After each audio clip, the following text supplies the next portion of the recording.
Welcome to Garden Wise Adventures. My name is Malie, and today we are in my backyard, and I wanted to talk to you a little bit about texture and color for the shade garden. Now we're standing here in front of this little tiny shade garden that I have. It's not very big. I don't have a lot of shade in my yard. And it's going to change up next year when I redo this side yard. So it's not exactly the way I want it to look, but I wanted to show you some of the plants that I've been using here that I will be reusing next year because of the color and texture they bring. So the first thing I wanted to show you is my hydrangeas.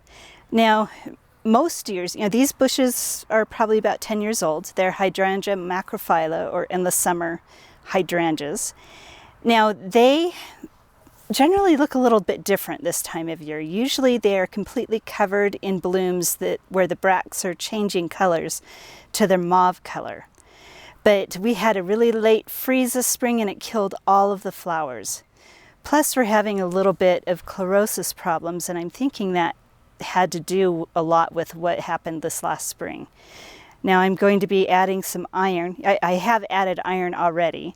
So a lot of the new growth, as you can see, is a healthier color. But the flowers are gone, except for on this other side. Let me show you this. We do have a couple of flowers. This is the color that they come out early in spring when they usually first start blooming.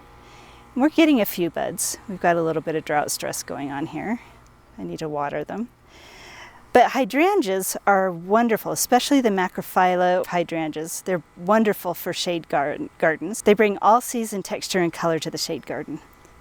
Now another one that I've loved, that I did a plant of the week on, and which has a little bit of lemon balm poking out of it, but this is the Lamium. I'm not exactly sure on the variety, but it has flowered since spring. The flowers are gorgeous.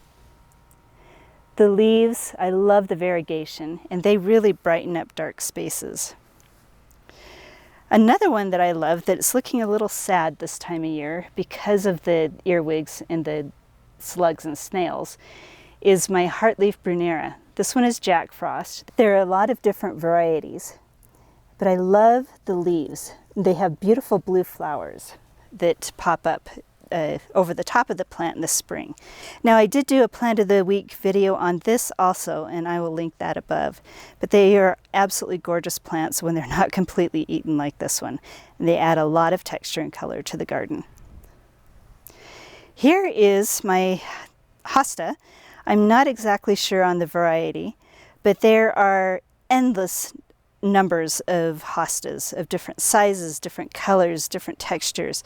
Hostas are one of the most amazing plants to bring texture and color to a shade garden. Now they do need a little bit more moisture so that they don't suffer, but they are gorgeous.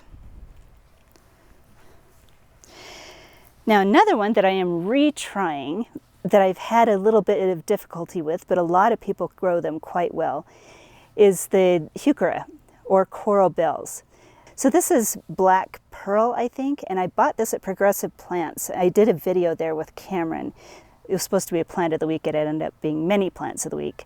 But anyway, Heucheras are a little more difficult for me to grow. For some reason, they tend to rot out. But I know a lot of people grow them successfully, and they make beautiful plants for the shade garden.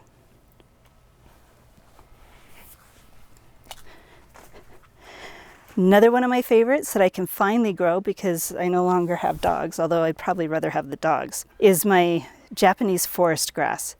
Now my dogs loved to eat this to the ground, but it's finally starting to grow. This will probably double in size and make this gorgeous chartreuse just mound of texture. Planted in mass, if you have a large area, these are gorgeous. The final one that I wanted to highlight is the Pelargonium. Do you know what? I'm going to have to post the name on the screen. All of a sudden I had a brain fart and I cannot remember what this one is called. Polonium actually is what I think it is. But it is the Jacob's Ladder, and they are absolutely gorgeous plants. You do need to be a little bit careful with the watering on these because they also tend to rot, but they love shade and moderately moist soil, not really moist soil. I don't think I've seen them flower in the past. They might flower. But what I love them for is the leaf color and texture. Here's just a sweeping shot of my shade garden as it is now. As I said, it's going to change up when I redo this side yard. Now the last one that I have here is my golden currant. This bush is going to get huge. It'll probably get about 5 feet tall and wide, maybe 6, and it will fill up this area, and it gives edible berries. The flowers in the spring are yellow and really gorgeous, so I'm really excited about this plant. Okay, I just got buzzed. I don't know if you can see them, but I've got a horrible hornet problem up there in my attic. Looks like I may need to call somebody to get that taken care of. Yeah, I had about 5 hornets buzzing my head. They didn't like it that I was down here. I really need to get that taken care of. Okay, so anyway, now that we realize we have a hornet problem, I'll get that taken care of. But if you do have a shady area in your garden, think about using these different plants for the colors and textures that they will provide. Now, if you've liked this video, please like and subscribe and share it with your friends, and go have a wonderful garden adventure.